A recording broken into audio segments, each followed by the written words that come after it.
तो ये है आज की हमारी कवर स्टोरी। जी हाँ, कवर स्टोरी जो है वो यमुना नदी पे है। दिल्ली में यमुना एक तो नदी की तरह आती है लेकिन निकलती हैं नाले की तरह। हम इस यमुना को इस तरह से निचोड़ रहे हैं, लेकिन ये हाफती और मैली होती यमुना जो है लोगों को अब बीमारियां बांट रही हैं।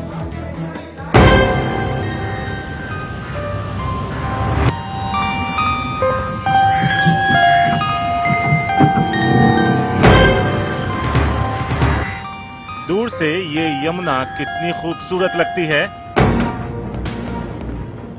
लेकिन पास आते ही तस्वीर बदल जाती है। दिल्ली के मयूर विहार एक्सटेंशन में रहने वाली मंजू मित्रा से मिलने के बाद इस यमुना का एक और रंग दिखता है। यमुना ने इनको खांसी की सौगात दी है। 1.5 साल से इनका मर्ज नहीं जा रहा। कई अस्पतालों के चक्कर लगाने के बाद ये प्राकृतिक इलाज के लिए आई हैं। इन्हें यही बताया गया है कि इनकी बीमारी यमुना ने दी है। मुझे याद है जब छोटी थी, माँ शिवरात्रि का व्रत करते थे और हमको लेके यमुना ले जाते थे और हम स्नान करके आते थे। इतना अच्छा पानी था। जामिया नगर में रहने वाले अफजल का इस छोटे से नर्सिंग होम में आना जाना लगा ही रहता है। उन्हें सांस की बीमारी है। बस सांस लेने बहुत तकलीफ है, सांस में तबीयत घबरा रही है जो है बार बार। हवा ही जब हमारी गंदगी हो जाए तो फिर हमारी सेहत का क्या होगा? वो तो कौन नेचुरल सी चीजें हैं। ये कहानी खत्म नहीं होती, बीमारियों के नाम बढ़ते जाते हैं। डॉक्टरों के मुताबिक खांसी, जुकाम, ब्लड प्रेशर, अस्थमा, लीवर और किडनी तक की समस्या यमुना के प्रदूषण की वजह से मुमकिन है। पहले लोग ज़्यादा इन्फेक्शन लेके आते थे, आजकल इन्फेक्शन तो लेके आते ही आते हैं, उसके साथ साथ एनवायरमेंटल रिलेटेड डिजीजेस लेके काफ़ी उसका नंबर बढ़ गया है और हम लोगों को डेफिनेटली एक डायग्नोसिस में ये पॉसिबिलिटी रखनी ही पड़ती है।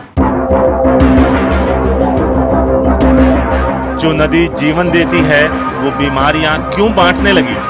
क्योंकि वो नदी नहीं रह गई है, नाले में बदल गई है। वजीराबाद बराज से ओखला बराज के बीच इसमें 22 नाले गिरते हैं। इसमें सुएज की गंदगी, हेवी मेटल, कीटनाशक और तरह तरह के जहरीले केमिकल गिरते हैं। नदी में ऑक्सीजन नहीं रह गया है, अब इसमें पानी नहीं तेजाब बहता है। ये बहुत करोसिव एसिड्स हैं, तो जब निकलती हैं गैसेस ऑक्सीजन से कंबाइन करके वो करोड करेंगे, आपको जो भी ऊपर होगा उसका करोड करेंगे और बहुत हाई एक्सपोजर होगा तो ये ह्यूमन लाइफ को भी थ्रेटन करती हैं।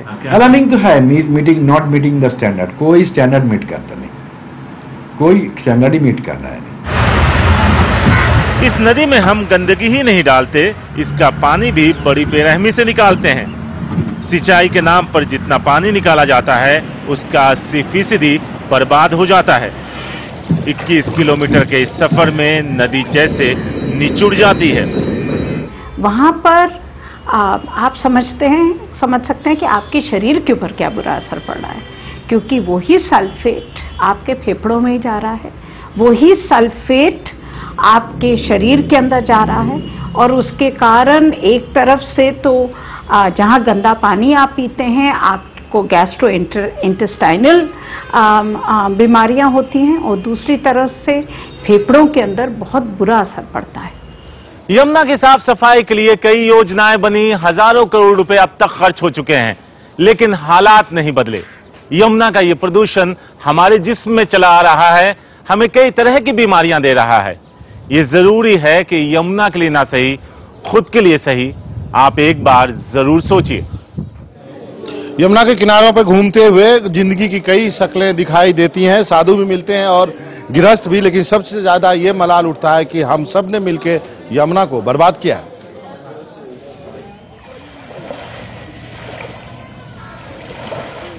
चालीस साल से इसी घाट पर पंडित राम नरेश शर्मा रोज इसी तरह नहाते हैं। नहाने के बाद पूजा करते हैं, सूर्य को अर्घ्य देते हैं, फिर शिवलिंग धोते हैं। अपनी आंख के सामने उन्होंने सांवली यमुना को काले नाले में बदलते देखा है। ये भी देखा कि लोग ये घाट छोड़ते चले गए। बस अपनी आस्था के सहारे वो यहाँ जिए जा रहे हैं। 30 साल से पानी इस तरह से गंदे नाली चल रही है जो कोई स्नान भी करने का राजी नहीं।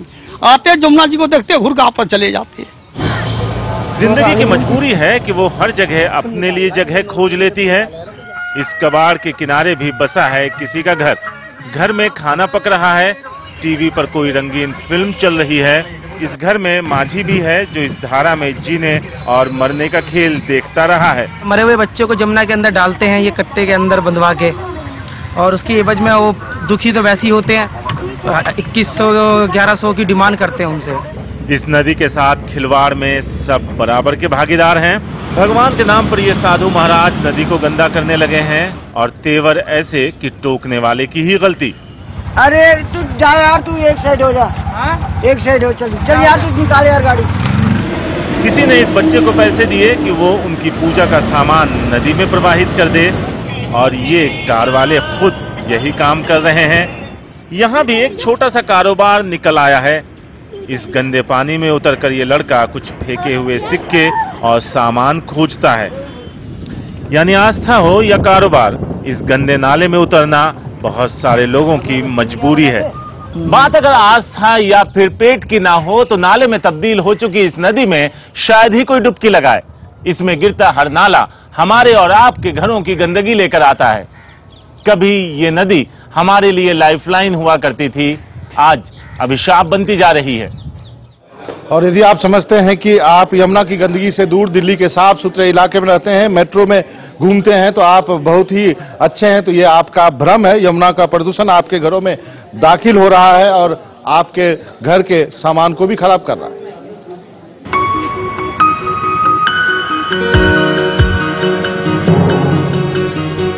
दिल्ली की शान कहलाने वाली मेट्रो जब ऊपर से गुजरती है तो नीचे बहती यमुना का ख्याल आपको शायद ही आता हो।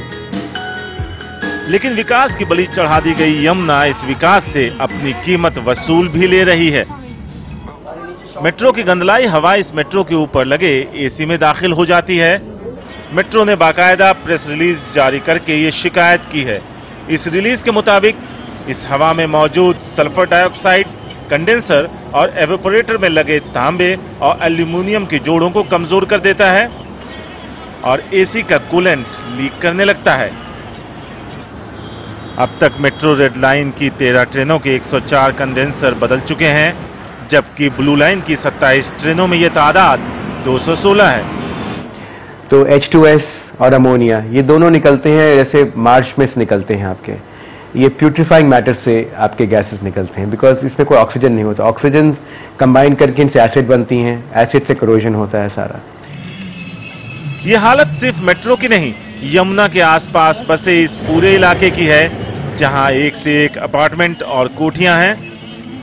उनके बिल्कुल करीब से गुजर रहे नाले का प्रदूषण उनके घरों के एसी को इसी तरह खराब कर रहा है। नोएडा के सेक्टर 50 में रहने वाले महमूद आलम को साल में 2 बार तक एसी गैस भरवानी पड़ती है। यहाँ की हवा में अमोनिया गैस और हाइड्रोजन सल्फाइड के आगे इंसान क्या, मशीनें भी नहीं टिक पा रही हैं। लीक हो जाती है गैस, उसमें कुछ छोटे छोटे पाइप के अंदर होल्स भी हो जाते हैं जो विजिबल नहीं होते, बड़ा मुश्किल होता है उनको ड्राइवर तक पहुंचना। लेकिन यहाँ तो गैस एक बार सिर्फ भरने से काम नहीं होता, हमें 2 बार एक सीजन में गैस भरवानी पड़ती है। एसी मरम्मत करने वालों के पास काम बहुत आता है, लेकिन शिकायत भी कम नहीं आती। ग्राहकों को समझाना आसान नहीं होता कि गैस इतनी जल्दी कैसे निकल गई। नहीं, मुश्किल क्या होगा, उसके सामने सारा कुछ खोल कर रख देते हैं, ये है, उसे दिखाना पड़ता है, ये चीज है, ये नहीं है, कहाँ पे है लीकेज, कहाँ पे नहीं होती है। लेकिन लीकेज इधर करके देते हैं और इधर 20 दिन बाद 22 दिन बाद लौट ही आता है। एक जगह जोड़ते हैं, हम 2 जगह जोड़ते हैं, फिर आ जाता है 4-5 जगह। नीचे नदी, ऊपर रेल, दूर से ये एक खूबसूरत दृश्य है, लेकिन करीब जाकर पता चलता है नदी और रेल को जोड़ने वाली गंदगी कैसे सबका जीना मुहाल कर रही है। इन सबको समझने के लिए मैंने वजीराबाद से लेकर ओखला तक के चक्कर लगाए, हर वो जगह खंगाली जहां से यमुना गुजरती है। हर तरफ दिखा एक ही हाल, कभी दिल्ली की जान और उसकी शान कही जाने वाली यमुना अब जान की दुश्मन बन गई है। यहां ठीक से समझने की जरूरत है। इसके लिए जिम्मेदार यमुना नहीं, हम और आप हैं। तो अभी तक हमने आपको यमुना के गंदे रूप को दिखाया, लेकिन ये यमुना का एक और रूप है, वो है कि खूबसूरत यमुना, और ये तब का है जब वो दिल्ली में दाखिल होती है। इसका मतलब हम चाहें तो यमुना को ठीक कर सकते हैं।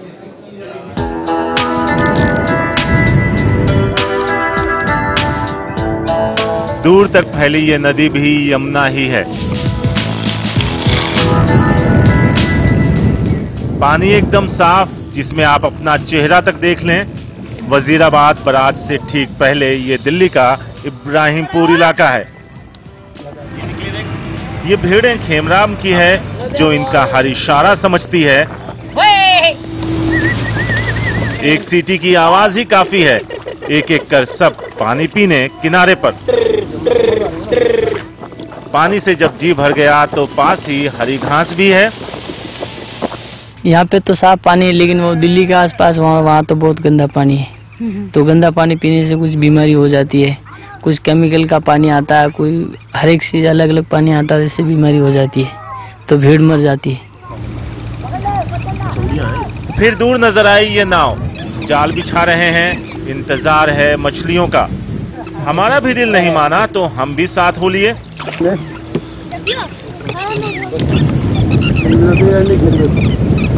मछली मर जाता है, गंदा में मर जाता है, गंदा पानी में आदमी पिएगा तो मर जाएगा, तो मछली। कोई सब्जी उगा रहा है तो कोई फूलों की खेती कर रहा है।